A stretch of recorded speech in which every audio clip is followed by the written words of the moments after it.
Pada 13 Mac 2023, saya telah dedahkan Impact Malaysia sedang rekrut remaja bukan Kristian termasuk Islam untuk sertai program Jom ke Gereja. Jelas poster berbahasa Melayu itu menyasarkan remaja Melayu Islam dan tulisan ajakan mengenali agama Kristian. Menteri DAP Hanayo panik bila saya buat perkara tersebut, bila saya buat pendedahan. Pada hari yang sama juga, dia telah arahkan Yap Yibun, iaitu pegawai dia, untuk buat laporan polis di IPD Sentul. Dan ini pun saya nampak dia sangat jelas. Dia tak buat laporan polis sendiri, dia arah pegawai dia. Kerana apabila saya buat laporan polis tersebut, ternyata laporan polis itu merupakan laporan palsu, punya data dan fakta palsu, dan merupakan laporan yang menipu dan memfitnah saya. Persoalan saya jelas.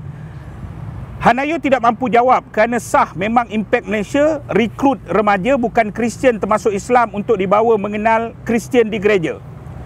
Dan merupakan satu benda yang sah faktanya, penganjur merupakan agensi di bawah Kementerian Belia dan Sukan yang menerima bajet 5 juta setahun pada tahun ini melalui bajet kerajaan. Di media sosial, Impact Malaysia jelas menyatakan kewujudan mereka dengan 3 tumpuan utama: kegiatan anak muda, latihan media dan e-sport. Ini bererti kegiatan mempromosi agama lain seperti agama Kristian kepada bukan Kristian bukanlah skop biasa yang seharusnya kerana kewujudan dia, tetapi berlaku di bawah Menteri Hanayo yang baru mengambil jawatan tersebut. Laporan Hanayo ini ialah laporan palsu yang merupakan fitnah ke atas saya. Kegusaran saya sangat munasabah apabila Hanayo melalui tulisan bukunya, dia tulis buku sendiri, Becoming Hana, A Personal Journey, yang secara tidak berselindung dia menulis mempromosikan agama Kristian. Dalam tulisan dia tercatat penglibatan dia dalam politik yang dibantu daripada segi dana dan kempen oleh pihak organisasi Kristian, dan tercatat bagaimana dia bangga gunakan kedudukan dan pencapaian politik dia untuk promosikan agama Kristian. Perlembagaan Malaysia artikel 11/4 menyebut dengan jelas sebarang usaha mempromosikan agama lain di kalangan umat Islam merupakan satu jenayah. Malah di beberapa negeri termasuk Selangor, di mana Seksyen 5 dan Seksyen 6 enakmen agama bukan Islam dalam kurungan kawalan pengembangan di kalangan orang Islam, negeri Selangor 1988 turut menyatakan perkara yang sama, malah lebih spesifik. Maka tindakan agensi kerajaan di bawah pimpinan Menteri DAP Hanayo itu jelas membazir dan salah guna duit kerajaan bagi mempromosikan agama Kristian. Dan kegusaran saya ada asasnya. Pada 16 Mac 2023, saya telah hadir ke Balai Polis Dang Wangi untuk membuat laporan polis ke atas Hanayo. Saya dirujuk kepada pegawai penyiasat bernama Inspektor Ragu. Namun apabila esoknya saya hubungi semula untuk dirakam percakapan, membolehkan siasatan dimulakan, saya telah dimaklumkan oleh Inspektor Ragu perkembangan terkini.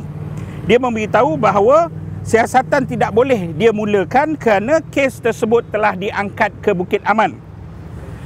Sehingga saat ini saya tidak dihubungi oleh mana-mana pegawai Bukit Aman, jelas laporan saya tidak disiasat. Dalam masa laporan saya tidak disiasat, Hanayo terus gunakan medan terbuka fitnah saya. Dia membohong berlakon seolah-olah dia mangsa, gambaran buruk diberikan seolah saya anti-Kristian dan memusuhi agama lain. Anwar Ibrahim pula, Perdana Menteri yang paling gagal dalam sejarah Malaysia ni, muncul dengan menambah fitnah jahat dengan menggambarkan isu ini dibangkitkan oleh pihak hilang kuasa dan lempar fitnah jahat dengan mengatakan orang miskin sedia dibayar untuk buat kekecohan. Ni pun satu juga Perdana Menteri ni. Dia Perdana Menteri, kalau dia bercakap benda ni, pelabur asing dengar, "Oi, Malaysia kecoh, ada gaduh kaum, gaduh ni." Orang lagi-lagi, masalah ekonomi tak boleh selesai dengan cara macam ni, kan? Saya ada syak yang kuat pihak PDRM sedang ditekan untuk terlibat bagi menutup jenayah pemimpin DAP ini. Beberapa hari kebelakangan ini, Polis Sentul keluar kenyataan, gambarkan seolah saya yang memfitnah. Saya faham rejim campuran ini sedang menekan PDRM. Saya tidak terkejut apabila laporan Menteri DAP ke atas saya diberikan oleh pegawai penyiasat Inspektor Wong Juin Ching, dan laporan polis saya ke atas Hanayo pula diberi kepada pegawai penyiasat Inspektor Ragu. Tidak mungkin ia satu kebetulan, kedua-dua pegawai itu bukan Islam. Namun saya yakin ia adalah bukan keputusan PDRM tetapi tekanan pihak rejim campuran ini.